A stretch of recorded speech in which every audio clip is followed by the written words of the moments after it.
Live questions-réponses où je réponds à mes élites du 6 août. C'est parti. Et le voilà, salut boss. Salut tout le monde. Eh oui, pile à l'heure. Ah ouais, franchement, on s'est dit, tiens, ça y est, il est en retard. Non, j'essaie de balade des fois, j'ai pas le choix, mais ouais, j'ai tellement de trucs à faire. Mais non, là ça. La dernière fois, je suis venu à 20h56. Ok. Allez, du coup, il est 20h. Je suis avec vous une grosse heure. Steph, c'est toi qui gères? Ouais, bah écoute, toi, dès que t'es prêt, hein, tu me dis et puis on lance. Ok, donc je bois un coup de mon café. Et pas de ma bière. Et c'est parti. Est-ce que Vas-y. tu dis ça? Ouais. Non, pour le coup, verrez au replay, c'est vraiment un café, pas une bière. Allez, c'est parti. Allez, ben vas-y Ratib, c'est toi qui as l'honneur d'ouvrir ce soir. Ouais, bah bonsoir tout le monde, je sais pas si on m'entend. Si, nickel. Ouais, parfait. Bonsoir. Moi, ma question, mais je l'ai déjà posée sur Instagram et tu m'as dit que ça méritait forcément un développement. Ah, Donc moi, je suis le propriétaire d'un Malinois de 5 mois aujourd'hui. Depuis que je l'ai récupéré, il mange, je l'ai récupéré à l'élevage. Le jour où je l'ai récupéré à l'élevage, il est arrivé à la maison, il a vomi un demi-torson. Donc, il mange souvent un peu n'importe quoi.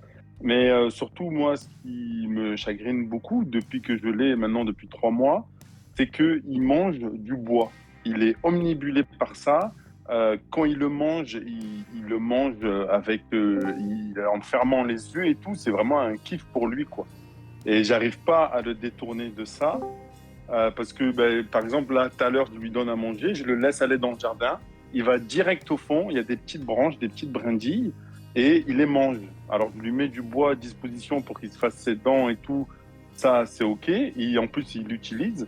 Mais vraiment, dehors, il mange le bois, et même en balade, une brindille, il prend, il a des chiquettes, et il avale, quoi. mhm. Il recherche vraiment à le manger. Il cherche pas à faire ses dents à ce moment-là. Et après, peut-être d'une manière un peu plus générale, comment je peux éviter qu'il mange n'importe quoi en balade, quoi. Yes. Ok, tu m'avais posé la question sur Insta, peut-être. Effectivement, après, je reçois 8 milliards de questions et c'est des gens qui, je Ouais, sais pas j'imagine bien. forcément, tu sais, qui sont abonnés. Donc, je leur réponds pas à toutes les questions sur Insta. Donc, voilà. Ensuite, pour ta question, j'en ai une d'abord. Tu m'as dit que tu lui donnes du bois pour faire ses dents. C'est quel type de bois? Du vrai bois que tu récupères dehors ou des trucs spécialisés? J'achète du bois d'olivier exprès. Ok, parfait. Très bien. Donc ça, c'était un truc à mettre en place. Si c'est déjà fait, ben parfait.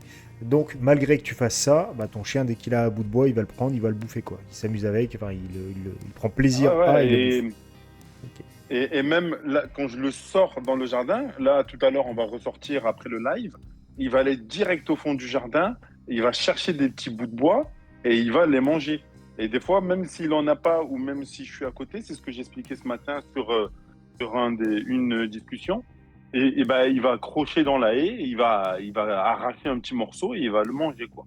Sacrément con, ton cabot, quand même, hein. Il C'est- adore ça. Et j'ai eu l'occasion de le voir, de le prendre en flag, en train de le manger le bois. Ouais, il a les yeux fermés. Enfin, il apprécie son repas, quoi.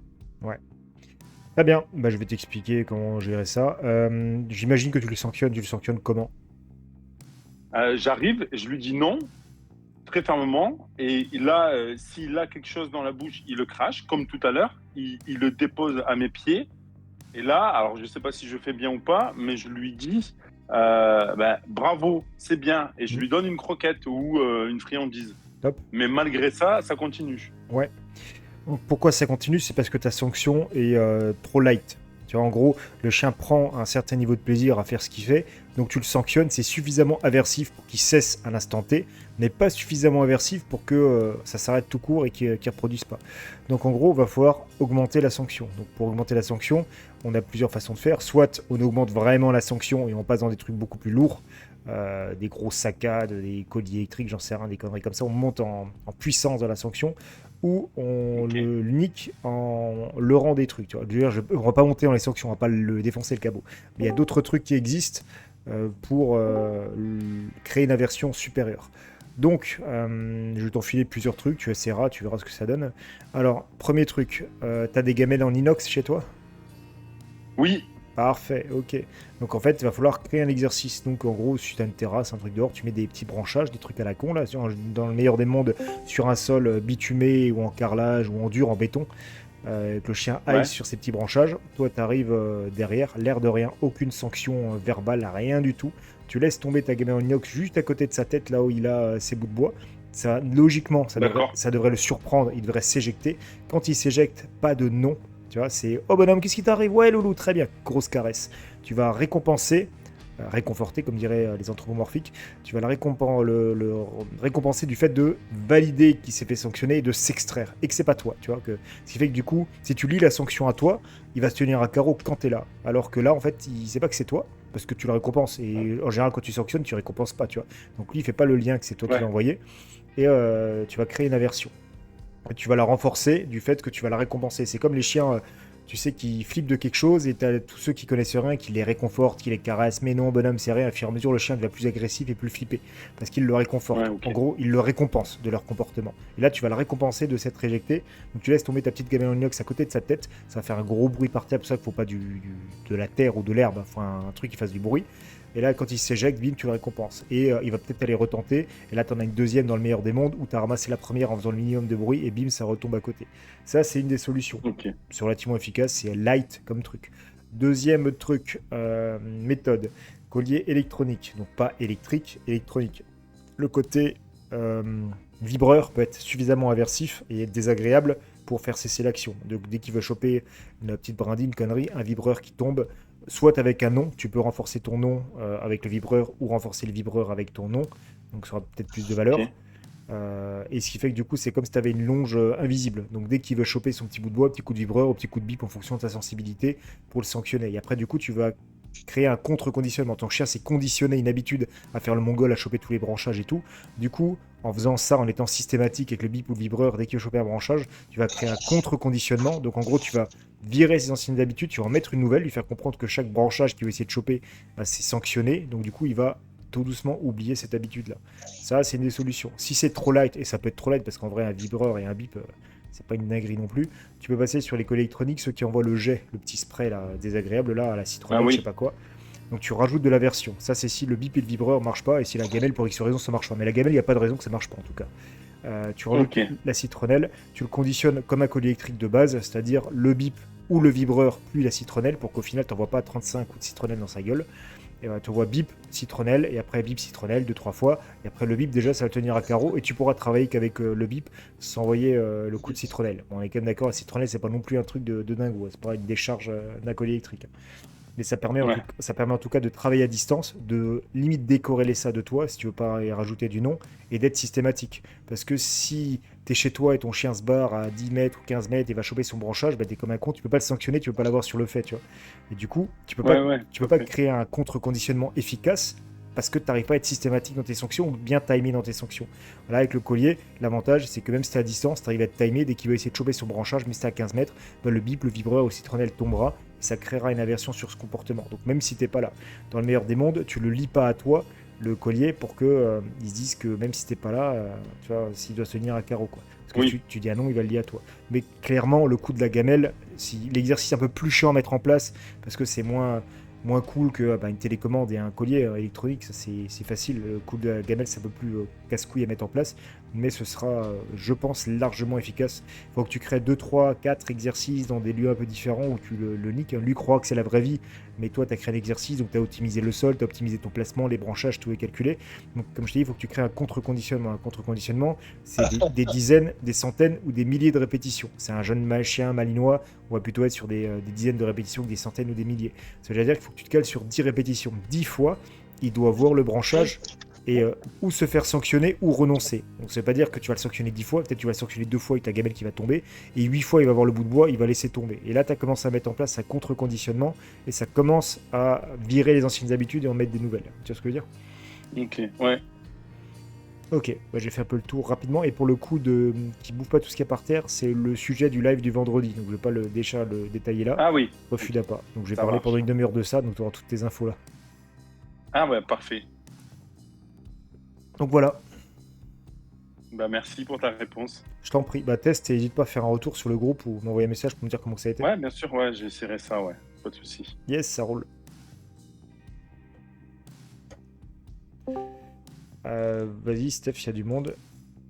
Ouais, excuse-moi, fallait que je remonte T'inquiète. jusqu'au sondage.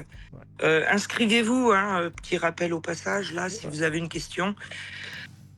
Saïm, vas-y, je t'en prie, c'est ton tour. Bonsoir tout le monde. Salut. Alors moi ma question ça concerne un de mes chiens, donc j'ai 3 chiens et j'en ai un qui est réactif au chat. Donc déjà dans un premier temps je viens d'acheter le guide d'autocontrôle pour travailler ça avec lui, donc en espérant réussir et que ça s'améliore un petit peu. Et là où j'ai un gros problème c'est dans ma rue, parce qu'en fait j'habite une rue à sens unique qui est assez étroite. J'habite bien au milieu de la rue en plus et c'est une rue à chats. Il y a des chats dans tous les sens. Alors forcément, ils ne sont pas tous de sortie quand je passe avec mon chien, et fort heureusement d'ailleurs, mais le chien, il sait qu'il y a des chats potentiellement à tous les recoins. Donc en fait, il est déjà conditionné en rentrant dans la rue, donc déjà en sortant de chez moi et en revenant de balade, en fin de balade, en re-rentrant dans la rue, il sait déjà qu'il y a des chats potentiellement, et donc il devient complètement fou, quoi. Il tire sur la laisse, et il va à tous les coins et recoins pour essayer de débusquer un chat.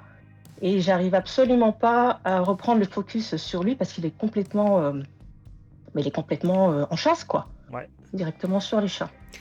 Il a quel âge? Et je c'est sais quelle race? pas. Il a 6 ans, c'est un berger australien. Ok. Et il a 6 ans. Ouais. Ça marche. Donc prédateur chat. Est-ce qu'il a déjà chopé un chat?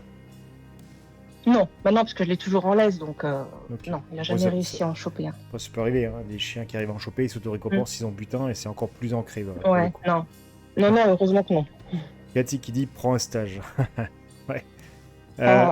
Ouais, c'est un peu loin. Ouais. Bon, après, un peu loin, il y a des gens qui viennent de Bretagne, de Belgique, ça vient de partout. Donc, je sais pas Ouais. où t'es, mais à part si t'es au Canada, parce que j'ai des Canadiens aussi ici, mais bref, c'est pas la question. Ouais, non, je suis pas si loin, non. Ouais. Ouais, Cathy qui était venue, elle a dit 10h30 de route, elle avait fait. Enfin bref, c'est pas la question. Ah, pas mal. Ok, donc, prédateur chat. Ouais. Donc, t'as pris les bouquins d'autocontrôle. Tu as pris lequel? Le volume 1 ou le 2? Parce que le 2 est spécialisé préda. J'ai tout pris, j'ai pris les 3. J'ai pris le lot 3, même avec le rappel. Ah, J'ai le tout pris. pack. Ok, super. Ouais, j'ai pris le pack. Ouais. Parfait. Donc, en fait, le 1 et le 2, donc c'est volume 1, volume 2, mais le 2 peut se lire individuellement. T'es pas obligé de faire le 1 en premier et d'attaquer le 2 après. Donc, toi, je te conseille d'attaquer le 2 direct parce qu'il est spécial prédation et vachement ancré sur les chats. Donc, en fait, t'as déjà dedans toute une série d'exercices à mettre en place pour le désensibiliser au chat, que ce soit détendu.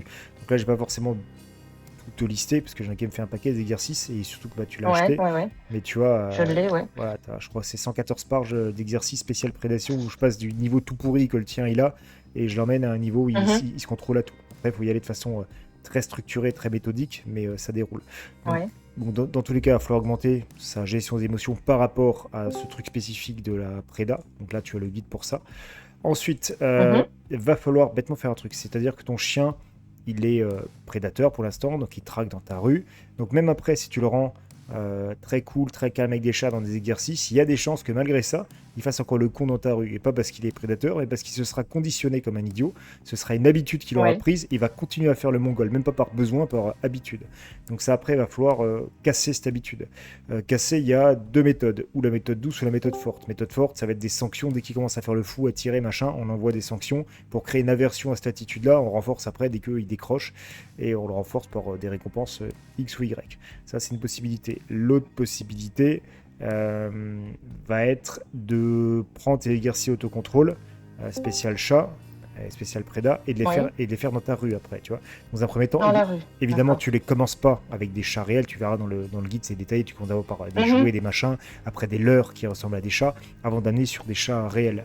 Et quand tu vas être dans ta phase chat réel, ça peut être intéressant de transposer ça dans ta rue, pour qu'en fait, ta rue, il soit conditionné à Bah, en fait, dans la rue là, je dois me contrôler, c'est l'exercice. En fait, le chien contextualise les zones de travail. Si tu fais tout le temps de l'obéissance, même X ou Y dans ton jardin par exemple, il sera super obéissant dans le jardin, mais dès que tu vas dehors, c'est le bordel. Parce que tu l'entraîneras que dans le jardin, parce qu'il aura contextualisé une zone. Ouais. Donc toi, ce que tu peux faire dans un premier temps, c'est contextualiser la zone, lui mettre cette habitude de zone, mais dans ta rue. Ce qui fait que dans ta rue, déjà, l'endroit qu'au final où il est vachement excité, bah, il sera Oui. entraîné, c'est Il ça, sera conditionné, ouais, entraîné. entraîné Ouais. et habitué à être calme là, parce qu'il a l'habitude de faire des exercices. C'est comme les chiens qui vont en ring. C'est souvent ça, en club canin en ring, les chiens ils sont super carrés là-bas et dehors c'est le bordel.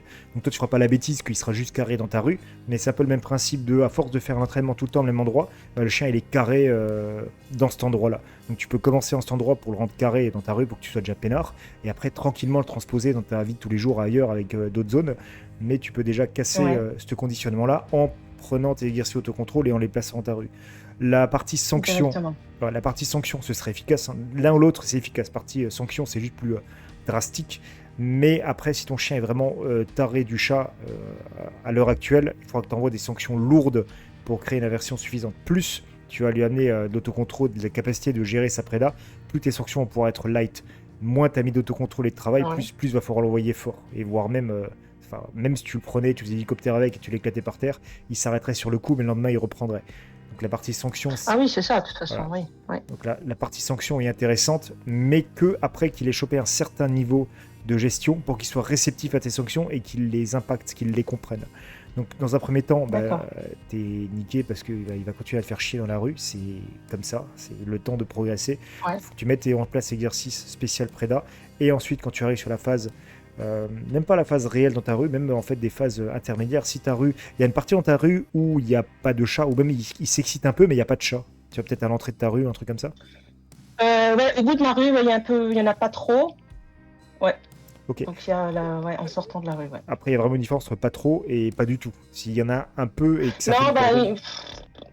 il peut y en avoir un, on en a déjà croisé un, mais c'est tout, alors qu'au début de la rue, on en croise un tous les 3 mètres, quoi, parce qu'il y en a plein.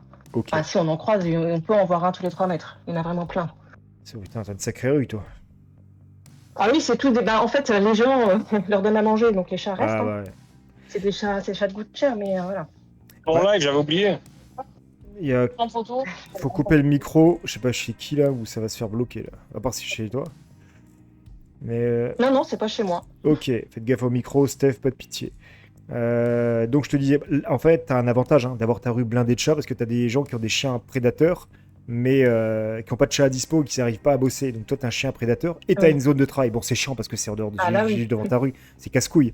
Mais t'as de quoi travailler. Donc en fait, t'as plein d'exercices possibles en face de chez toi. Donc c'est un gros plus d'avoir une zone de travail. Même si je comprends que c'est casse-couille devant chez toi parce qu'il est tout le temps cinglé. Enfin voilà. Mm.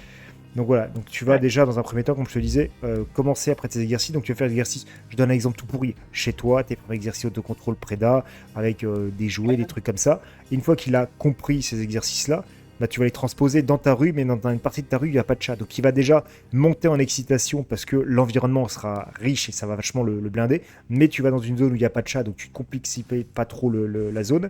Et tu lui mets des exercices simple à travailler et qu'il a déjà acquis. Donc j'ai encore plus rentré dans le détail. Je vais donner un exercice tout pourri, vraiment juste pour que tu imagines le truc. Tu vas donner un premier exercice autocontrôle, assis, tu jettes des balles autour, la balle jetée représente la proie dans sa tête et l'envie d'aller dessus, c'est le patron-moteur de poursuite. Donc en fait il est assis, tu jettes des balles, au début il craque et puis au final il résiste, super. Allez, on monte la difficulté de l'exercice, t'es toujours chez toi, donc tu jettes 2-3 balles à côté et puis bim, t'en balances une en plein dans son torse. Alors généralement le contact, ça le débloque et il va chasser la balle. Donc tu le sanctionnes, tu récompenses, tu travailles. Bref, il arrive à gérer ce niveau 2 de l'exercice. Super, il a chopé un niveau, il a chopé le niveau 2. Tu vas ensuite dans ta rue, dans ton bout de rue où il n'y a pas de chat. Donc le niveau d'environnement est beaucoup plus riche et plus difficile. Mais au lieu de maintenir ton niveau 2 de difficulté d'exercice, tu vas descendre. C'est-à-dire que tu vas passer au niveau 1. Le niveau, c'est ça, le niveau qui est plus facile pour lui, un niveau qui est déjà acquis, tu vois. Parce qu'il est capable de faire plus et tu vas lui demander moins. Mais tu vas le mettre dans une zone plus compliquée, plus riche. Donc en fait, tu as 2 leviers à chaque fois de travail sur ton contrôle, c'est et l'exercice et l'environnement. Du coup, dans un premier temps, ton environnement est faible, mais tu augmentes ta difficulté d'exercice. Ensuite, tu transposes dans ta rue, où tu montes le levier de l'environnement, la difficulté de l'environnement, mais tu baisses la difficulté d'exercice, donc tu passes au niveau 1. Au début, il va un peu bugger parce que l'environnement est difficile, mais comme l'exercice, il le connaît, c'est déjà de l'acquis, il va vite gérer le truc. Et ensuite, tu passes au niveau 2, toujours dans ton environnement riche. Il va valider ce niveau 2, et ensuite, tu augmentes l'environnement, tu augmentes après, tu rebaisses en exercice, et ainsi de suite, et ainsi de suite, et ainsi de suite. C'est très schématisé, mais c'est pour dire, en fait, tu as deux leviers de travail, tu as l'environnement et les exercices. Oui, il faut travailler sur les deux niveaux, ouais. C'est ça, parce que si tu passes dans ta rue avec le niveau le plus difficile que pour lui, bah, il va bugger. Tu vas Il va bugger, ouais. Voilà, tu vas passer trop de temps à le sanctionner. Donc, faut le mettre toujours, comme tu as deux leviers, l'environnement ou les exercices, tu as toujours moyen de le mettre dans une zone de confort et une zone difficile. Et en jouant comme ça à chaque fois sur les deux leviers, tu le fais progresser très rapidement. Alors que tu mets tout le temps dans le mal à sa limite environnementale et niveau des exercices, bah, ça va être dur. Et pour avoir là une gestion, il va falloir le sanctionner trop et trop fort, et c'est pas pédago. Le chien après va pas aimer travailler, c'est de la merde. Donc voilà ce que tu peux mettre en place. Ok, bah super, bah je vais travailler dans ce sens alors. Je vais Yes, faire comme ça et puis ouais.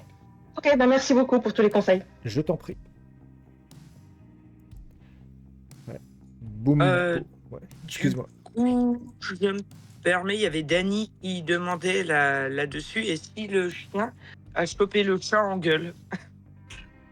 De quoi? Si le chien s'est déjà auto-récompensé pour travailler ou s'il a le chat dans sa gueule? Non, c'est-à-dire que comment tu réagis si le chien il a réussi à choper le chat, un peu comme l'histoire de Thor, quoi, tu vois.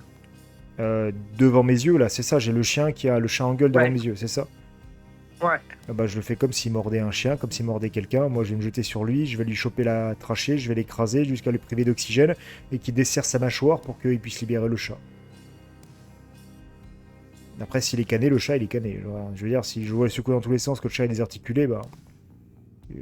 Voilà, quoi. Ouais. Je vais le sanctionner verbalement, mais en fait, c'est trop tard, quoi. Tu veux dire, c'est moi qui aurais été à timing de merde, moi qui avais une gestion de merde. Le chien, il a fait son truc d'animal, son truc de prédateur. C'est ma faute. Tu vois, je sanctionnerai quand même pour marquer le coup, mais je sanctionnerai pas forcément violemment, ou en le défonçant, en le sanctionnant fort. En fait, j'impacterai avec un non standard, avec la posture, je le ferai s'écraser par terre en ayant une posture sur lui qui va faire naturellement, qui va se coucher, et je m'arrêterai à ça. Tu vois. Par contre, si c'est le début de l'action et que j'ai possibilité de sauver le chat, même si je suis pas fanat des chats, bah là j'irai à la guerre entre guillemets et je lui écraserai la trachée manuellement pour que il lâche le chat et que le chat puisse s'en sortir. Ok. Bah écoute, Dany te remercie dans le De dans le rien. chat. Alors, il y a pas mal de monde là qui demande dans le chat. Donc oui, j'ai muté plusieurs personnes parce que vos micros s'étaient ouverts. Donc faites bien attention à ça.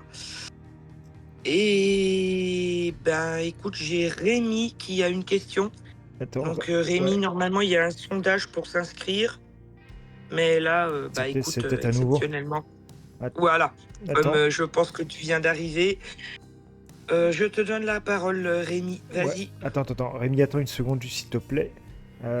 Donc ouais, Steph a pouvoir de vous muter, voire même de vous exclure et vous exclure du Discord. Donc c'est ma modératrice qui gère tout ça. J'ai fait entièrement confiance. Donc vos micros, s'ils sont allumés, créent des gènes. C'est-à-dire à tout moment, vos téléphones captent le son et ça recrache pendant le live. Et c'est extrêmement désagréable. Donc pensez à muter. Si c'est persistant, après, Steph fera son job et vous quitterez le live pour pas gêner les autres. Ensuite, Rémi, oui, t'as pas le petit logo qui montre que t'es nouveau, donc je te vois pas non plus fréquemment dessus. Il y a un sondage qui est fait pour, où tu dis que t'as une question. En soi, c'est pas grave, mais je te transmets juste l'info. Et juste avant que je réponde à ta question, je vois que tu l'as mis aussi par écrit, Rémi. Je voulais préciser un petit truc, revenir sur un petit truc. Il y avait, il y a pas longtemps, Oriane, là, qui était abonnée avant ici, là, qui a eu une bagarre avec son chien, qui avait... elle était vivant en coloc avec une gonzesse qui avait aussi un chien, et finalement c'est parti en couille, et il y a eu une bagarre, et elle a essayé de séparer les deux. Donc elle a essayé de faire la technique que j'ai expliquée déjà sur les réseaux sociaux, hein, histoire de je récupère les pattes arrière du chien, je l'éjecte, machin. Moi j'ai déjà fait en réel pas mal de fois quand j'étais à l'armée ou dans le civil, j'ai jamais eu de loupé, ça n'a jamais loupé. Et elle a dit ça n'a pas marché, j'ai tiré, en plus ça fait des dégâts, et son chien il lui manquait carrément un bout d'oreille après. Elle a dit en gros que la technique était inefficace. Je l'ai mis en application, c'était encore hier, et je confirme qu'elle est toujours efficace. On est juste sur l'aspect surprise. Si vous utilisez cette technique-là, que le chien ne s'attend pas à ce que vous le chopiez, fait, il est concentré sur son autre chien en train de se bagarrer. Si vous arrivez par derrière, vous chopez d'un coup, vous tirez, le chien est surpris, lâchera pour voir ce qui se passe derrière, parce que potentiellement il se fait attaquer par derrière et vous arrivez à écarter la menace. Si le chien vous capte dans sa vision périphérique et que c'est vous qui prenez les patins et que vous tirez, bah, il sait très bien qu'il n'y a aucune menace parce que c'est juste vous qui bêtement tirez ses pattes. Donc jamais il lâchera et vous allez faire des dégâts supérieurs. Donc si de toute façon, quand vous commencez à tirer, vous voyez qu'il lâche pas tout de suite, bah arrêtez de tirer, soyez pas débile quoi. C'est soit il lâche tout de suite, soit il lâchera pas. Et s'il lâche pas, bah, il va falloir passer manuellement, comme j'ai dit avant, écrasement de trachée pour le faire lâcher. À un moment donné, il a un autre animal en gueule, il faut faire séparer le bordel. Mettre sa main, c'est prendre des risques. On étudie la technique de la laisse, donc on met un peu type collier-chaîne pour faire cesser. C'est technique, c'est compliqué. Moi, j'irai manuellement. Manuellement, on veut dire quand même qu'on s'expose quand le chien va lâcher à s'en prendre une dans la main. Donc après, c'est chacun qui gère, mais il faut avoir conscience de ça. Dans tous les cas, l'histoire de je tire sur les pattes, c'est fonctionnel. Comme je dis, je l'ai encore fait hier. Hier ou avant-hier. Et ça marche. Mais il faut que ce soit un effet de surprise. Et si tout de suite vous voyez que le chien ne lâche pas, bah arrêtez de tirer, quoi. Vous savez très bien que vous allez arracher la chair de l'autre chien. Vous allez encore aider votre chien à déchirer l'autre cabot, quoi. Cesser l'action immédiatement et passer sur une autre technique. Donc ça, c'était la petite parenthèse. Rémi, à toi. Excuse-moi.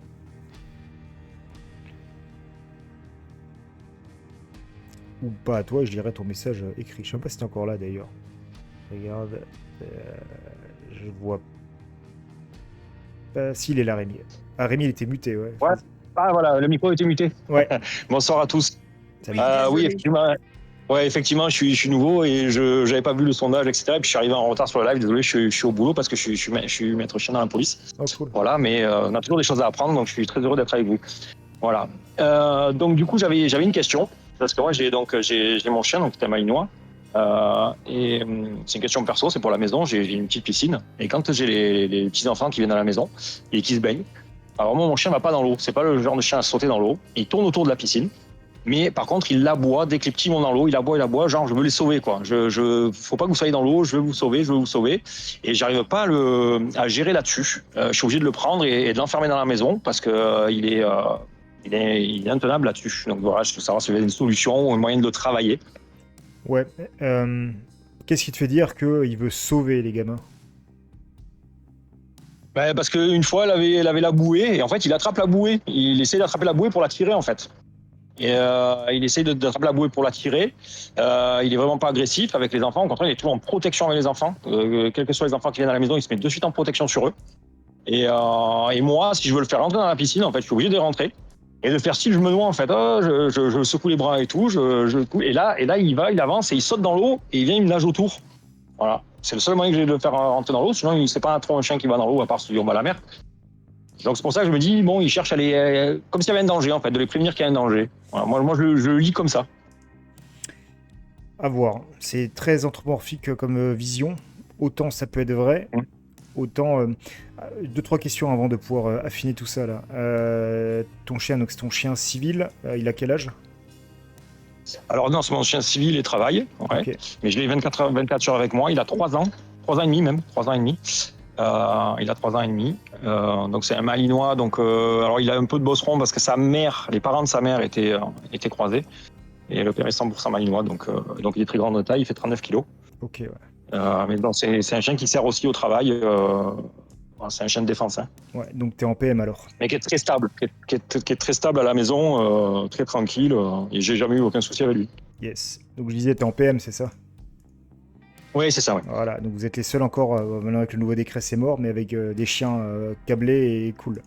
C'est pas aussi stupide qu'en PN ou en gendarmerie. Oui, parce que sur 24 à la maison, ils sont pas en chenille, donc du coup ils sont ça. Puis moi je l'ai depuis qu'il a 2 mois et demi, donc bon, il y a un suivi derrière. Quoi. Ouais, et maintenant nivellement par le bas, et ça va devenir de la merde. Enfin bref. Ok.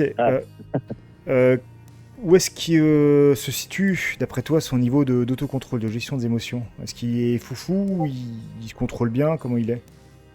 Alors, je le travaille sur tout ce qui est balle, par exemple, tous les exercices que tu as mis en place et que j'ai travaillé aussi. Je travaillais, donc je jette les balles, je lui dis pas y aller, il y va pas. Si je l'envoie sur la balle, je lui dis stop, il s'arrête, etc. Je lui jette les balles dessus, il bouge pas. Par contre, ils voient un chat. Les chats, ils courent derrière. Les autres chiens, ça commence à le faire parce qu'il était un peu attiré par les autres chiens, mais ça va, maintenant je passe, je lui dis tu laisses et tout, il les calcule pas, il chouine un peu, mais ça va, il commence à se maîtriser. Non, c'est les chats et cette histoire là, de piscine où il va derrière. Et voilà, il y a des petits trucs encore à travailler sur l'autocontrôle. Ok, donc c'est bien, ça me précise pas mal de choses. Je pense, ma vision en tout cas du truc, c'est simplement que c'est excitant la piscine. Déjà toi, en fait, lui ça l'excite pas plus que ça, mais en fait quand t'es dedans, tu l'as associé positivement parce que tu fais le mongol, tu fais style de te noyer. Le chien, il pige pas forcément que tu fais style de te noyer. Ce qu'il voit en fait, c'est toi qui t'excite, qui fait des bruits, qui gigote dans tous les sens, tu crées des mouvements, des jets d'eau, et c'est visuel et c'est excitant pour le chien. Pour ça qu'après, possiblement qu'il te rejoigne parce que c'est excitant, c'est cool et il veut ce truc-là. Possible du coup qu'après il fasse le même lien quand il y a les gamins dedans, le fait que ça s'excite, que ça bouge, que ça crie les gamins dans la flotte, que lui ça l'excite et qu'il tourne autour. Et après, même qu'ils sont dedans, il chope pas la bouée, il n'a aucune notion le chien de ce que c'est une bouée, voire même il a aucune notion de ce que c'est une noyade. Donc c'est un truc excitant, ce serait comme une balle, un truc, essaie de choper un peu pour interagir avec. Et comme il n'ose pas aller dans l'eau, il essaye de récupérer ce qu'il peut de la façon qu'il le peut, tu vois. Alors que s'il avait plus de couilles pour aller dans l'eau, qu'il serait plus à l'aise dans l'eau, il s'amuserait pas à choper des bouées, tu vois. Donc, ce que moi je ferais à ta place, en tout cas avec l'analyse que j'en ai et les infos que j'en ai, ce serait bêtement transposer des exercices d'autocontrôle avec la piscine, avec les gamins dedans. Donc en fait, tout basiquement, tu vas lui demander de se contrôler et les gamins vont te servir de stimuli. Donc tu vas leur demander dans l'eau et tu vas gérer leurs interactions, leur niveau d'excitation. Donc ils vont aller dans l'eau tranquille, ils vont d'abord barboter un peu, commencer à faire un peu des petits bruits, tranquillement amener des jets d'eau, des conneries comme ils font d'habitude, mais de façon très progressive. Que tu vois son niveau où il se gère, ou là, au moment où il commence à craquer, et qu'en fait tu fasses un bête travail d'autocontrôle, un bête travail déjà d'immobilité, assis, couché, ce que tu veux, on s'en fout, mais qui se contrôle face à cette excitation. Mais tu vas gérer la montée en excitation, et du même axe qu'un travail d'autocontrôle, récompense, sanction, machin, et après tu t'extrais, et tu retestes le truc. En fait, il faut que tu essaies de voir ça, je pense, comme c'était un stimuli fort, la piscine, parce qu'il y a de l'excitation dedans, il y a du mouvement, des jets d'eau, des trucs, et que lui, il est un peu frustré parce qu'il n'ose pas être roulé dans l'eau, il peut pas aller dans la zone de plaisir, du coup il se frustre et il fait le mongol autour. Donc essaie de travailler des exercices d'autocontrôle spécifiques autour de la piscine. Ok, donc je me positionne à 5 mètres de la piscine et petit à petit, progressivement, les enfants au début calmes et puis après, de plus en plus, ça marche et ils font un peu plus de bruit, etc. Exact. Et tu breaks à sa limite. Hein. C'est comme tout le travail d'autocontrôle, il faut que tu breaks quand il est borderline. C'est-à-dire, tu mets les gamins dedans, ils font rien, ton chien se contrôle bien ou il chouine un petit peu. Donc tu récompenses, machin. Les gamins commencent à s'exciter un peu plus, ils chouinent de plus en plus fort. Ok, ça marche. Les gamins commencent à jeter de l'eau, là ils commencent à se lever, à désobéir. Tu travailles là ton ordre de base que tu as mis en place, le assis, le coucher, donc ils se restent immobiles et qui se contrôlent. Et les gamins, tu les stabilises là. Tu leur dis, ok, ce que vous faites là, vous continuez à le faire et vous faites pas plus. Ce qu'il va faire plus, en fait, il va devenir trop dur, il va craquer, tu vas passer dans des sanctions pour le contrôler. Le but, c'est que tu sois borderline. Donc ils vont maintenir leur niveau d'excitation, pas plus. Pas plus dense, pas plus intense. Après, c'est des gamins, c'est plus compliqué, mais il faut faire comme on peut. Et ensuite, tu t'extrais, tu dégages, tu le récompenses fortement, qu'ils puissent décharger dans un jouet, une balle, un boudin, quelque chose. Et ensuite, les gamins ils redescendent un peu en excitation, tu te rapproches et tu refais un exercice. Tu essaies toujours de jongler avec le borderline, de pas dépasser sa limite pour pas qu'il explose et que tu doives trop le sanctionner, mais que tu sois vraiment limite qu'il subisse mais qu'il arrive à se contrôler. Pour que tu puisses passer sur du positif, de la récompense positive. Et tu fais comme ça sur 2, 3, 4, 5 fois, sur plusieurs jours, et ça devrait assez vite s'améliorer. Super. Bon, après, à savoir que c'est pas un chien qui est joueur, il n'est pas joueur du tout, il joue un peu avec le boudin, mais dès que ça bouge plus, pof, il lâche. Tu prends un peu le boudin, dès que ça bouge plus, du moment que ça bouge plus, il lâche. Et voilà, ça marche un peu à la friandise, un peu à la caresse, mais le boudin, en fait, il a vraiment pas joueur. Donc c'est vrai que j'ai eu du mal à le faire travailler de tout ce que j'ai fait parce qu'il est vraiment pas comme tes chiens, par exemple, qui réagissent vachement à la balle ou à la balle au jouet préféré. Lui, il est pas joueur du tout, mais pas du tout, quoi. C'est un chien qui est très calme, en fait. Après. Et ça l'intéresse pas. Dès que ça bouge pas, ça l'intéresse pas. Après, du coup, il est ops, c'est-à-dire qu'il fait du mordant.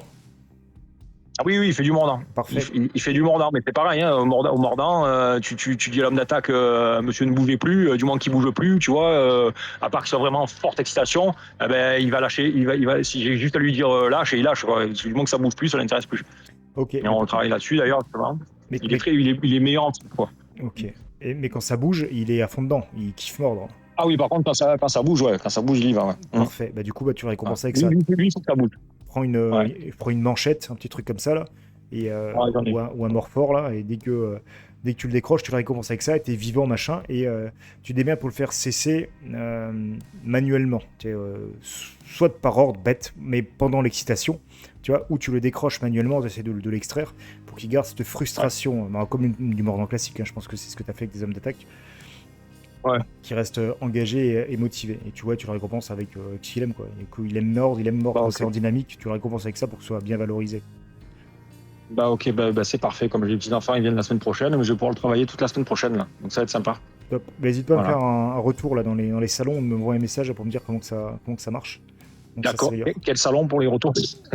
C'est comme je connais pas trop. Bah, J'ai fait c'est un peu hors catégorie, mais t'as des salons pro, tu vas réserver à tout ce qui est. Ouais, j'ai vu, parce que tous les jours, je regarde, je lis tout ce qui se dit un peu, surtout. En plus, là, je crois que je récupère un chou en septembre, donc je regarde sur tous les salons et tout. Cool. Et donc, non, c'est super. Je suis bien content d'être avec vous, quoi. Top. Pour moi, je suis content que vous soyez tous là, et surtout des pros, c'est encore plus cool. Et n'hésite pas, dans le salon pro, à mettre un peu ton retour, parce qu'en plus, c'est du chien pro, même si c'est un truc qui n'est pas une action pro en soi, un dressage pro, mais ça reste du chien pro, t'es pro, donc c'est.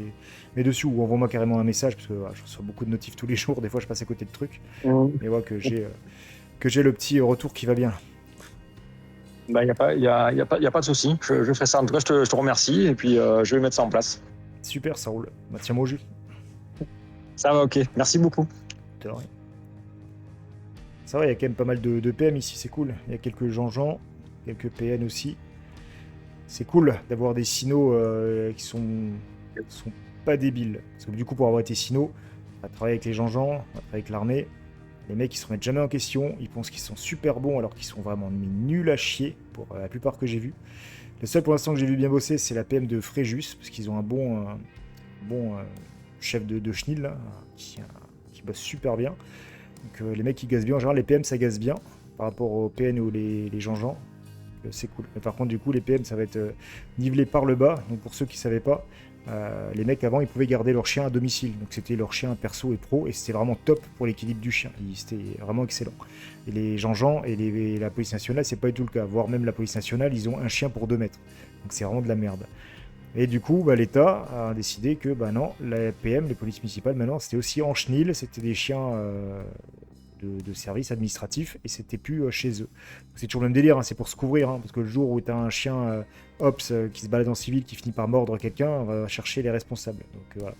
Du coup, maintenant, les chiens, ils sont censés finir en chenil, donc ça va encore niveler par le bas et baisser en qualité. On a une convention pour garder les chiens à la maison, cool ça. Donc voilà, comme tout en France, toujours nivelé par le bas. Chercher à baisser en qualité plutôt que d'optimiser à mort. Vas-y Steph, s'il y a des questions encore. Yes, on a Manon ou Antoine, je sais pas lequel est là ce soir. Manon, j'ai vu. Attends, Manon, je vais voir ton dernier message. Ok, prêt de stress, ça marche. Vas-y, dis-moi. Oui, du coup, c'est Manon.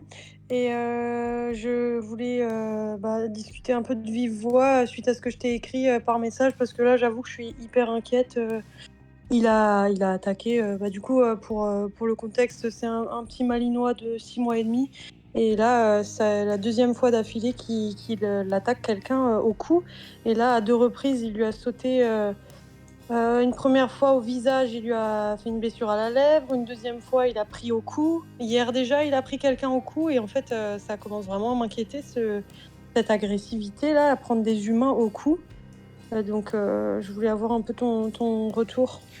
C'est pas toi aussi qui m'envoie une vidéo de ton chien qui le prenait les autres chiens au cou? Si. Voilà, ouais. Ça, j'ai pas une mémoire de merde. Il fait tout le temps ça. Depuis qu'il est tout petit, c'est son jeu, il prend au cou les chiens. Donc jusqu'à présent, c'était juste les chiens, et il s'arrêtait dès que l'autre cuinait. Mais là, qui commence à faire ça avec des humains, là, j'en reviens pas. Je ne pense pas encore que tu aies de quoi t'inquiéter, ni que ce soit dangereux, ni qu'il y a réellement de l'agressivité. Je pense juste que c'est un jeune chien mongol qui te fait des conneries, et que pour lui, il n'y a rien de grave en soi. Pour le coup, il y a plein de chiens qui sautent au visage parce qu'ils sont pas dressés sur ça, on les a pas sanctionnés, et par excitation ils sautent au visage, ils mordent, mythomordent, ils mettent des coups de dents parce qu'ils sont speed. Donc là j'ai bien compris que c'est pas ton cas, pour dire qu'il y a quand même beaucoup de chiens et ces races là qui font ce genre de conneries, que ça se corrige très bien. Là je pense que toi, comme je te l'ai dit en privé, tu dois travailler sur du dressage pur, tu dois créer une aversion à un comportement. Parce que je ne pense pas, au vu de ce que tu me dis, qu'il est réellement agressif. Tu vois, c'est juste un mongol qui se contrôle pas, qui se frustre et qui décharge comme il peut. Et pour X raison, il trouve ça cool ou déchargeant, ou il aime bien, alors il fait le mongol. Il faut créer une aversion forte à ce comportement, parce que là où t'en es aujourd'hui, c'est pas grave, c'est pas choquant. Mais si rien n'est fait là, en fait, ça s'arrangera pas. Et où ça restera, dans le meilleur des cas, ou en grandissant, il aura plus speed, plus fort, et pour lui, il fera le même niveau d'énergie, mais les dégâts seront supérieurs. Et puis, un jour, il va te faire ça à quelqu'un qui s'appelait pas, tu vas te prendre une plainte, et le chien, ça va être terminé pour lui. Ou s'il fait ça à un gamin, ce sera pas drôle non plus pour le gamin. Donc, il faut là créer une aversion rapide, forte, pour que ça dégage. Donc moi, je t'ai dit, le truc très binaire, très simple de la saccade, c'est extrêmement bidon comme sanction, mais vu l'âge, le poids, moi perso, ça me suffirait largement pour traiter cette problématique. Donc en général, c'est pas pour te dénigrer ou quoi, les femmes, vous avez souvent des problèmes à gérer ça, parce que vous avez un problème de puissance, de gestion, de peur de faire mal, des choses comme ça, des freins psy. Si tu te sens pas, demande à ton mec de le faire. Bon, après les mecs aujourd'hui, c'est pareil, ça flippe un peu sur ce genre de truc, mais il faut sanctionner fort et dans le meilleur des mondes une fois. C'est pas en fait, allez, je mets une saccade, je regarde comment il fait, ok, bah non, c'est pas suffisant, tiens, je vais augmenter un peu, je vais augmenter un peu, je vais augmenter un peu, jusqu'à ce que mieux vaut envoyer une fois une vraie sèche avec un vrai marqueur et que ça le marque et que ça lui rentre dans la tête qu'en envoyer 35 d'affilée, mais de plus en plus fortes. Tu vois, il faut sanctionner une fois fort avec une saccade, même s'il faut que tu arrives plus fort que ce que tu voudrais envoyer, mais il faut que ça le marque sévèrement. Créer une aversion directe à ça pour que ce comportement-là dégage directement de son répertoire, parce que tu vas créer une aversion tellement forte que ça va dégager. Et encore, on est sur de la sanction light avec de la pauvre saccade. Hein. Ça va pas non plus buter, je te rassure, vu la race et l'énergie, avant que tu lui fasses du mal, tu as du chemin, quoi. Ensuite, sinon, tu as d'autres techniques à mettre en place. Je t'en parlerai plus en privé. Où c'est tiens, d'ailleurs, je vais le noter direct, parce que sinon je vais l'oublier, parce qu'il n'y a plus de notification. Je te parlerai du reste en privé. Là, je suis en train de noter pour que j'ai un pense-bête. Voilà. Je te filerai une autre technique que tu vas pouvoir mettre en place qui n'amènera pas de saccade. C'est une autre technique, c'est un peu plus technique, mais il va falloir que tu comptes un peu sur les autres, et ça c'est un peu plus chiant parce que les autres en général ils font souvent de la merde. Mais voilà, donc déjà ce que tu peux essayer de mettre en place, bêtement la saccade, crée la situation où il va faire le con et crée la saccade. Pour la saccade, pour que tu limites la puissance, il faut profiter de son élan, c'est-à-dire tu sais qu'il va bondir au visage, bah, tu vas profiter de sa puissance de saut et du fait qu'il soit dans les airs pour sanctionner là. En fait, quand je te dis tu vas envoyer sec, mais en fait tu vas pas lui chercher à lui arracher la tête. C'est lui par la puissance qu'il va mettre dans son saut et le fait qu'il soit en l'air et qu'il ait aucune stabilité parce qu'il n'a pas d'appui, que tu vas te servir de ça, ajouter à ta sanction qui sera une saccade plus sèche que d'habitude pour du coup créer une vraie sanction, quoi. Et c'est lui qui se sanctionne à la moitié tout seul par le fait qu'il n'ait pas d'appui au sol et qu'il ait mis de la puissance dans son saut, tu vois. Mais Ouais, je vois totalement. Bah, honnêtement, j'ai pas peur d'y aller hein, quand je le sanctionne. Il m'énerve tellement quand il fait ça, c'est dangereux pour les gens. Donc, oui, j'ai aucune pitié à lui mettre des saccades sévères. Mais du coup, ça veut dire qu'il faut qu'il soit tout le temps en laisse, tout le temps en laisse courte pour que je puisse le saccader. Et à chaque fois que ça arrive dans ces situations, c'est des moments où il est en longe et pas où il est en laisse. Donc, je vais avoir du mal à créer. Je sais pas comment je vais faire pour créer cette situation c'est de facile manière pourtant. fictive. C'est facile, bah, tu peux très bien faire ta saccade avec une longe. C'est juste toi qui gères la longueur de la longe. En fait, une longe, c'est juste une laisse plus longue. Si tu récupères le jeu ou tu lâches du jeu, tu arrives toujours à maintenir une tension sur la longe. Donc en fait, c'est comme si tu avais une laisse en main. Après, c'est sûr que si tu prends la poignée et que le chien fait sa life, bah oui, c'est mort. Par contre, si tu la laisses coulisser dans ta main et qu'il y a toujours une légère tension, que tu rabats le jeu, que tu rends le jeu, en fait, tu as toujours une maîtrise. Et au moment où ça saute, bah, en fait, il n'y a pas de jeu en rab et tu peux sanctionner proprement. Donc, tu peux très bien faire le job avec la longe. Si je suis pas clair dans ce que je dis, tu me remettras ça par message, je te ferai une vidéo pour la longe. Ok. Ouais, mais ouais, je vois avec la longe. C'est juste que d'habitude, je lui mets sur un harnais la longe pour qu'elle Collier. traîne moins dans ses pattes. Donc, faut que je lui mette même la longe sur le collier, quoi. Ouais, pas de. Ouais. Le harnais, c'est de la merde. Pour le dressage, c'est de la merde. Ok. Jamais de harnais. Ouais. Y a pas de. Ok. Enfin, pour le travail, à proprement parler, pas de harnais. T'as zéro contrôle, ça crée rien sur le chien, aucune gêne. Quand tu veux mettre une gêne, niveau contrôle, c'est pourri. Collier. Ok. Et après, le harnais, tu pourras le mettre hein, quand ton chien aura pas de soucis, qui fera sa life, il n'y a pas de souci pour mettre le harnais. Mais pour du travail, il faut travailler à l'ancienne, je dirais, avec un bête collier plat, et ça fait le job. Ok. Ouais, Mais, je vais faire ça. et renvoie-moi un message là que j'ai juste une notification qui s'allume Mm. parce que sinon je vais l'oublier et je verrai mon mémo là que je te file une autre technique. Là c'est une autre personne qui devra l'appliquer. Et là il y a Tristan qui a dit coup de genou. Ouais, le coup de genou c'est efficace. Donc en fait le chien bondit sur la personne et la personne met pas un coup de genou en fait met son genou en opposition et le chien va s'empaler dans le genou avec la puissance qu'il met. Ça fonctionne aussi, mais pour l'avoir vu déjà en pratique sur plein de gens, ils font des trucs, je sais pas d'où ils me sortent leur façon de leur gestuelle. C'est toujours un timing de merde où ils envoient trop tôt, où ils envoient trop tard, où ils envoient de côté, où ils envoient un vrai coup de genou dans la gueule du chien, qui au final marche parce que ça crée une inversion, mais c'est pas le but. Enfin, ouais, sur le principe, oui, ça fonctionne, mais voilà, dans les faits, c'est un peu bancal, quoi. Mais ouais, envoie-moi un message, Manon, là, et je Ouais, t'envoie. je vais faire ça. Yes. Mais du coup, de ce que j'ai compris par l'expérience, le fait de prendre un chien par la peau du cou pour le choper en fait et le plaquer par terre, c'est pas du tout à faire parce que moi, à chaque fois que je lui fais ça, il se retourne contre moi et il essaye de me mordre l'avant-bras. Ouais. C'est efficace, le fait de prendre à la nuque et de pincer un coup, de faire cailler jusqu'à ces 3 mois, 3 mois et demi. Après, c'est plus du tout efficace. Le plaquer au sol, il y a un intérêt, mais pas vraiment dans le sens où c'est fait là. En plus, ton chien, en fait, il est dans l'excitation, il n'est pas dans l'agressivité, tu vois, il n'a pas de nervosité, de stress, de machin. En fait, il est excité, il fait le mongol, il fait des trucs comme ça. Lui, il n'a pas dans un optique d'agression. Donc, en fait, tu vas le traiter, le mettre sur le dos, comme si c'était un peu l'esprit du chien régulateur, tu sais, qui vient défoncer le chien, qui le met sur le dos, qui le souille, là. Mais il n'y a pas de raison pour lui. Tu vois, en fait, pour lui, c'est presque tu es en train de jouer avec, tu le plaques au sol, tu fais un peu de la bagarre, des machins, donc ça l'excite, ça le machin, et c'est là que tu as ces petites morsures de merde. Oui, Mais c'est pas exactement ça. voilà. En fait, plaquer le chien Mm. sur le dos, j'ai déjà fait aussi un paquet de fois quand je me faisais défoncer par du cabot, c'est efficace, ça fait cesser le chien direct parce qu'il se trouve dans une position d'infériorité et de faiblesse totale.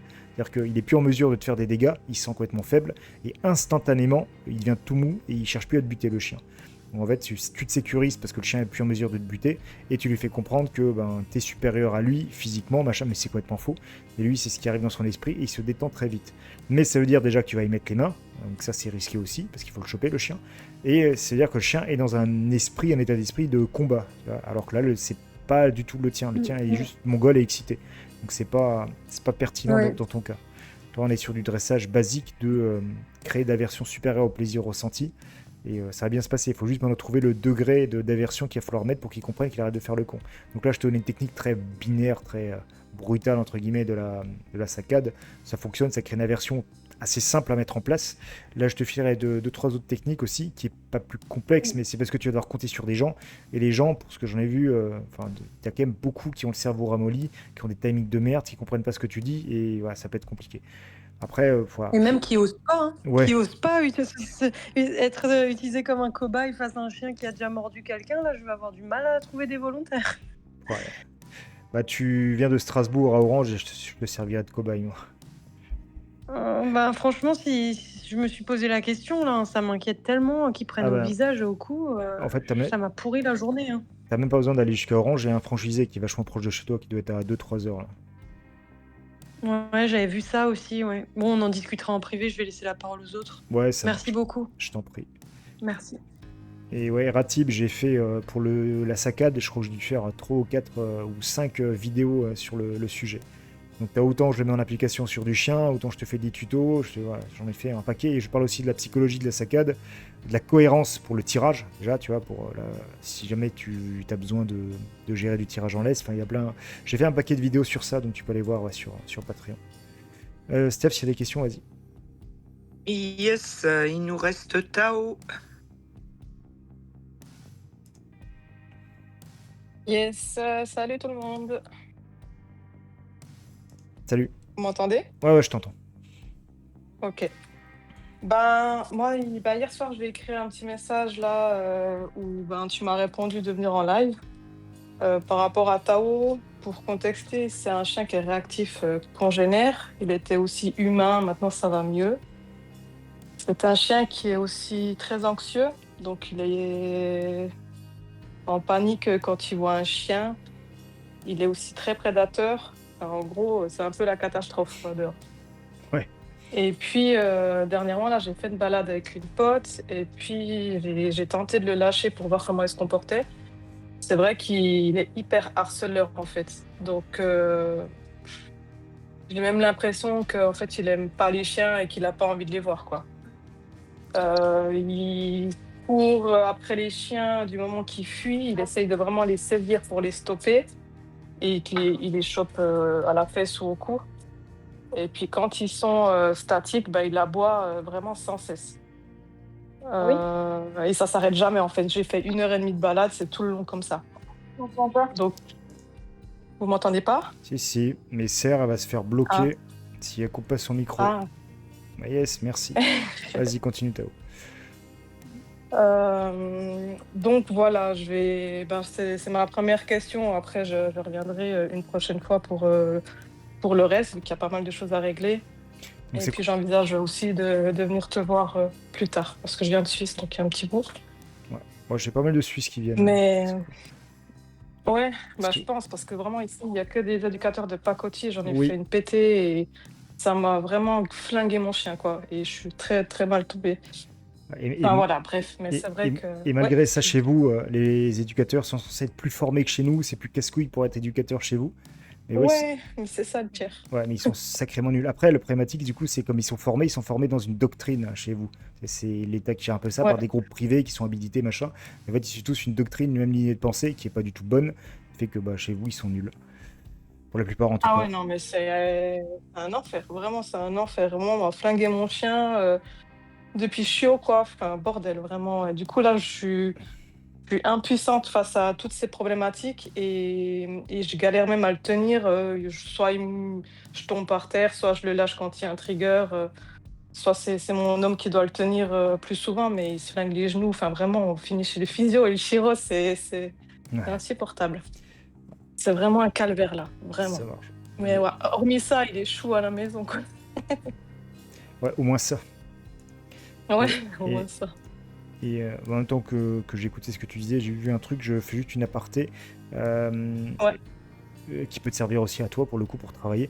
Pas Mhm. moi qui ai mis, c'est un membre qui a mis en place une carte des membres sur Discord. Vous pouvez vous inscrire.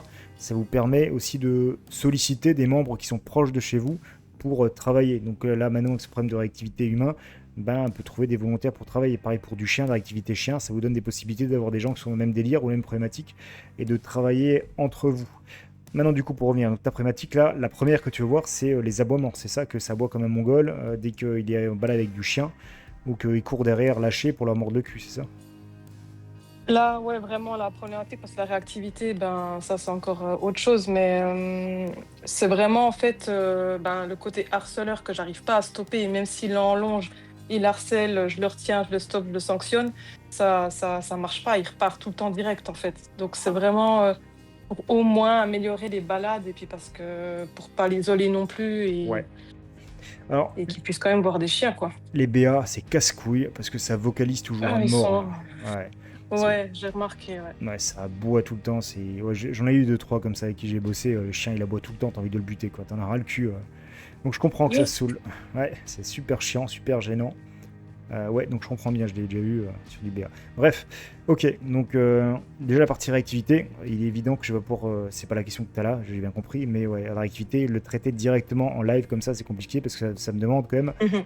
du temps de compréhension. Enfin, en général, quand je fais des Ouais. coachings, soit des premiums, je passe 1 heure à bien cibler le truc pour donner les exercices qui vont bien en fonction du chien. Donc ça, la réactivité, je pourrais donner plein d'axes de travail, il n'y a pas de souci, mais ce sera pas spécialisé parce que j'ai pas plus d'historique que ça. Ensuite, pour ton problème d'aboiement, déjà un truc que je comprends pas, en fait, si tu me dis ton chien il est réactif, mais en même temps, tu arrives à faire des balades canines et il aboie juste. Et en fait, quand les chiens sont lâchés et qu'il est lâché, il court derrière comme un con et il va juste un peu leur mordre le cul et faire des trucs de mongol comme ça, ou essayer de les stopper. Mais il est pas tellement pas réactif dans le sens agressif, cherche pas à les buter. Alors en fait, quand il est... Là, c'est des chiens qu'il connaît depuis petit, donc ça change aussi la donne. Mais quand il est en laisse puis que je me balade, il y a des fois où oui, il a envie de clairement bouffer le chien. Donc un temps, il était muselé, mais il la supporte pas non plus. Et puis...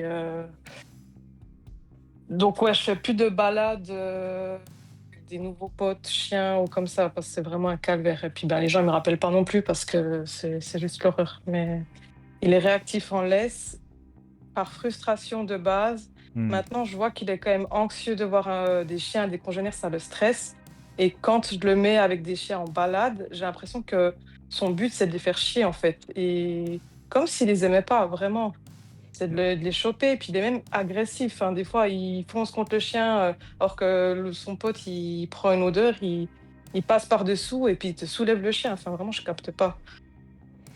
Ouais, moi Enfin, je pas, sais pas pas, si. pas spécialement non plus parce qu'il manque pas mal d'historique du chien. Mais ok, Ok. donc pour la partie aboiement, déjà bah, t'as les BA, ça vocalise assez facilement. Donc ça, il y a déjà des trucs un peu ancrés en eux, c'est mongol.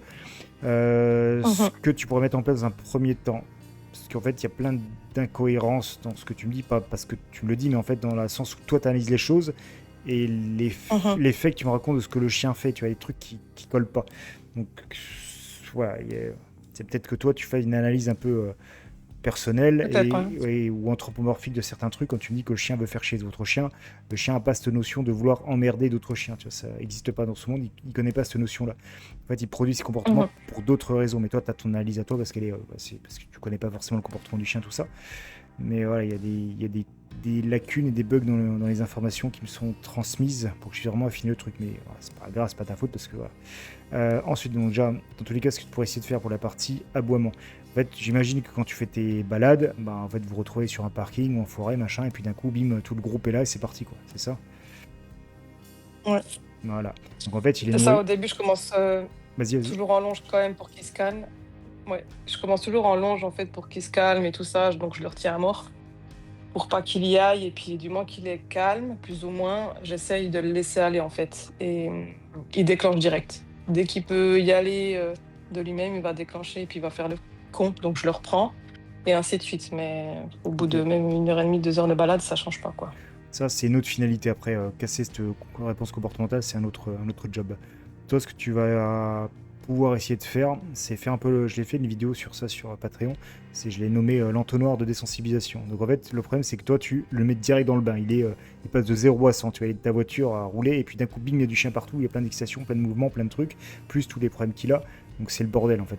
C'est normal que tu galères à gérer le truc. Ce qu'il faudrait que tu fasses, c'est ok, t'as ton groupe qui sait, qui va faire une balade, tu les préviens, ils se garent à un endroit et tu te gares 100 mètres plus loin s'il faut. Eux commencent la balade et toi tu fais ta balade, mais tu te rapproches progressivement du groupe. Là, tu le désensibilises au chien. Donc d'abord à distance, il va les voir, ça va un peu l'exciter, machin. Mais comme c'est à distance, en fait, c'est contrôlable parce que c'est loin. Et au fur et à mesure, tu vas te rapprocher sans qu'ils s'en rendent compte forcément. Et petit à petit, tu vas commencer à te rapprocher. Mais comme c'est lent, continu, constant et qui ne se rend pas forcément compte que ça se rapproche, en fait, son niveau d'excitation ne monte pas. Tu vois, il reste toujours relativement stable et tu arrives du coup à le désensibiliser progressivement à la présence du chien et à pas s'exciter.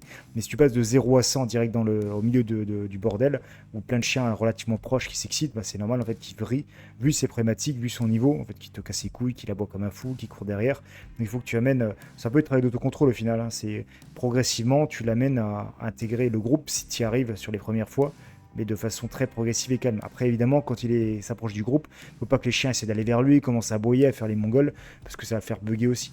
Il faut que les chiens soient aussi relativement posés dans le meilleur des mondes. Si c'est pas le cas, bah tant pis, tu restes à distance. Le but déjà dans un premier temps, en fait, il faut très structurer. Il faut pas dire bah ok, il a tous ces problèmes, donc il faut que je fasse ça tout de suite pour débloquer. Non, bah, ok, il a ce problème-là. Bon, la première étape, ça va être déjà quand je marche, je dis de la merde hein, à 100 mètres, qui me casse pas les couilles. Ok, c'est validé. Très bien, on va passer à 80 ou 50 mètres. Ok, c'est validé. Et ainsi de suite, ainsi de suite. Tu valides des petits steps les uns après les autres pour aller vers ton objectif final et pas direct essayer de court-circuiter involontairement plein d'étapes qui fait que ça marche pas parce qu'il est trop excité et là du coup soit ça arrivera jamais, soit il faudrait comme je dis depuis avant pour d'autres problématiques le sanctionner très fort, créer une aversion tellement forte qu'il se contrôle parce qu'il veut pas être sanctionné, ce qui n'est pas forcément notre but ici. Et sur du BA il faudrait quand même envoyer la sauce pour qu'il se calme, donc c'est pas du tout le but, donc il faut vraiment y aller très progressif sur ça. Et c'est la méthode que j'ai fait avec mon chien, tu vois. C'est avec Matou, au début, je n'avais pas développé toutes les techniques que j'ai aujourd'hui qui sont beaucoup plus rapides, mais que je développe pas là. C'est la technique que j'ai fait avec le mien. Donc, balade canine, à distance, je me rapproche progressivement, je m'intègre progressivement au groupe, j'évite les contacts avec les autres chiens pour que ça reste du positif, je gère mes distances, je décroche, je récompense au rentre. Et après, je recommence. Et à chaque fois, j'allais un peu plus loin, un peu plus loin, un peu plus loin. Et aujourd'hui, comme tu as vu, je suis en ville, sans laisse, il y a du chien qui passe, il se passe rien. Mais parce que j'ai pris le temps, je suis allé progressivement. Tu vois le truc? Mhm, mhm, mhm. Après, Ouais, je vois totalement. C'est ce que. Excuse-moi. Ouais. excuse-moi, je t'ai coupé, vas-y, dis-moi. C'est ce qu'on avait fait parce que j'ai fait des balades éducatives avec lui, mais c'est vrai que, enfin, peut-être qu'il faut le faire 100 fois alors des balades, mais Hmm. au bout d'un moment, en fait, j'étais sans issue parce qu'autant les éducateurs, ils voulaient pas de nous parce que c'était un chien réactif et que ça allait poser un problème dans le groupe, et autant j'en ai fait quelques-uns, puis du coup, ça m'a aussi découragée, quoi. Donc, Là, on c'est est pour ça que je me dis peut-être qu'il faut. Ouais. Ouais, excuse-moi, là on n'est pas du tout dans une balade canine ou collective, hein. Toi, tu préviens que tu seras là, mais tu es à l'extérieur du groupe. Et petit à petit, tu te rapproches. Et même si sur la première, deuxième, troisième balade, bah, en finale, tu t'arrêtes à 20 mètres et tu t'intègres pas au groupe parce que ton chien, tu sais que c'est sa limite et que si tu te rapproches plus, ça va craquer, bah, tu t'arrêtes là. C'est pas grave, tu as validé, ton chien Ok. était capable de se rapprocher à 20 mètres et de résister et d'être récompensé. Et la fois d'après, bah, tu vas te rapprocher un peu plus. Et la fois d'après, encore un peu plus. Il faut vraiment y aller étape par étape et toujours aller à la limite, tu sais, où ça commence à bugger, mais pas dépasser cette limite parce qu'il va vriller et là en fait tu vas passer dans les sanctions du bordel et tu vas gâcher ton travail. Donc pas s'intégrer direct au groupe si ton chien n'est pas capable. La fois suivante, il en sera peut-être pas. La fois d'après, peut-être que ça commencera à le faire. Oui, t'inquiète Steph, j'ai noté. Et voilà, comme ça au fur et à mesure, progressivement et pas essayer de court-circuiter et d'aller trop vite. Ensuite, tu m'as dit répéter 100 fois. C'est un contre-conditionnement que tu mets en place. Contre-conditionnement, comme j'ai dit plein de fois, c'est ça, je dis ça pas pour toi, je dis ça pour les autres parce que je me répète beaucoup. Et ils l'entendent souvent plein de fois. Un contre-conditionnement, c'est des dizaines, des centaines ou des milliers de répétitions. Ça dépend de l'âge, de la race, de tes exercices, de la cohérence, de plein de trucs. On est sur du BA. Du BA, c'est mongol. Quand ça apprend un truc, pour le virer, ça met du temps. Tu vois, donc là, on va être sur quand même pas mal de répétitions par rapport à du malinois ou d'autres races. Et les contre-conditionnements, pour qu'ils soient efficaces, il faut qu'il n'y ait pas de loupé. C'est-à-dire que là, je te dis, va borderline et le chien craque pas, ça se passe super, bah, tu breaks là. Si tu fais un loupé et que tu vas trop loin, qui vrille, bah, tu as cassé ton contre-conditionnement et tu retournes quelques steps en arrière. Donc structure bien, vas-y progressif, tranquillement, et ça va dérouler. Et après, au besoin, j'ai des techniques plus rapides que j'ai développées plus tard et d'autres trucs que je suis encore en train de développer. Il faudra juste que tu passes sur un autre truc pour qu'on puisse en discuter et que je te file tout ça parce que c'est quand même long et compliqué. Ça prend au moins 1 heure pour cerner le chien et te filer la pédago adaptée à ton chien, quoi. Ouais, non, mais de toute façon, c'est un chien qui est hyper complexe, donc Ouais, je vois ça. ouais, franchement, c'est ouais. Mais du coup, j'ai prévu de faire un stage justement chez toi. Au début, j'avais pris contact avec du canin, mais j'ai pu voir par la suite que ben t'en faisais pas partie. Enfin, je sais pas, j'ai pas bien compris, mais enfin Ouais, bref, tant mieux pour moi. Comme ça, y a que toi qui es sur place sur le terrain. Et puis j'ai vu que du coup, tu proposais des vidéos et tout ça. Donc ouais, je pense qu'il faut vraiment que je fasse ça parce que vraiment là, on est vraiment démunis en fait. On sait plus quoi faire. ouais, Euh, je comprends le bordel, ouais. Ouais, c'est ouais, un gros bordel. vie de merde. Puis, ouais. Puis il fait que, ouais, vide, mais en fait, c'est ça. On est reclus là, on va dans les champs et puis basta, quoi. Ouais. Mais bon. Mais ok, merci, merci pour tes réponses. Mais est-ce que sur la vidéo, tu as pu voir que c'était quand même un chien qui était hyper harceleur? Enfin, est-ce que tu as pu détecter 2-3 trucs ou... Pas plus que d'autres mongols que j'ai déjà vus. Ah, ok. Enfin, Parce que je sais pas, moi, à la limite, je me suis dit, c'est un chien, il a un problème si, il est trop petit, je sais pas si ça existe, mais ouais, il y en a, voilà. mais non, je te rassure. Ok. Ok, Donc ok. voilà, Bon, bah très bien. Merci beaucoup. de rien. Ok, il y a encore une question. Quelqu'un, Steph, c'est ça? Oui. Désolé, tu m'as fait rire, quoi. Je sais même plus qui c'était. Ah oui, si, David, vas-y. Oui, bonsoir. Du coup, c'est pas bien compliqué. C'est quelle est un petit peu l'attitude à avoir avec un chien en liberté. C'est-à-dire qu'en fait, hier soir, je suis allé dans une zone un petit peu nouvelle avec mon malinois. J'ai commencé à me balader et tout. Et en revenant, où j'allais bosser un petit peu l'autocontrôle, tout ça, il y avait un chien en liberté. Un chien errant, quoi. Il était à personne. Enfin non, le long de la balade, il m'a suivi. Alors du coup, j'ai fait demi-tour. Et quand je suis arrivé vers lui à une vingtaine de mètres, je me suis arrêté. Et le chien, il s'est couché par terre en sphinx. Et il attendait, quoi.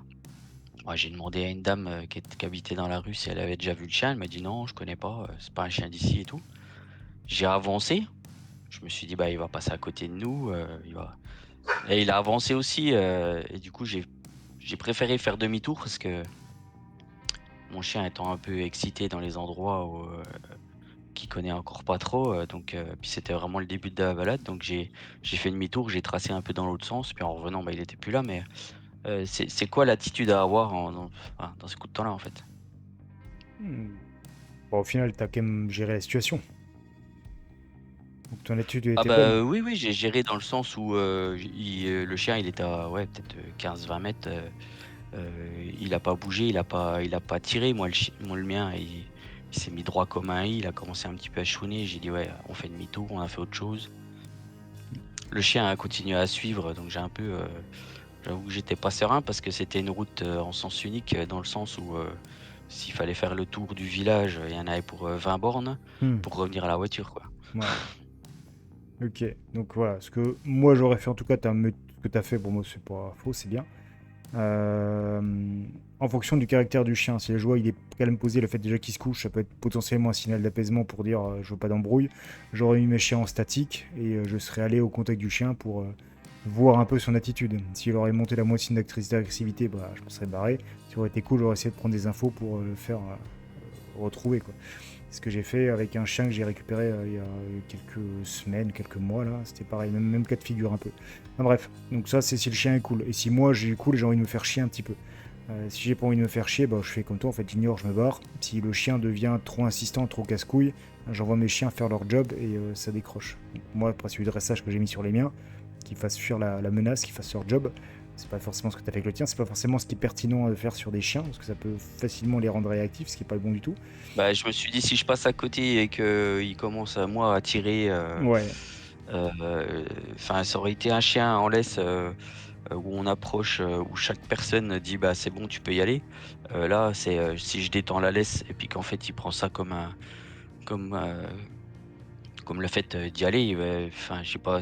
Normalement, mon malinois, pour avoir déjà croisé d'autres chiens, parce que quand je me balade en forêt, il est en liberté.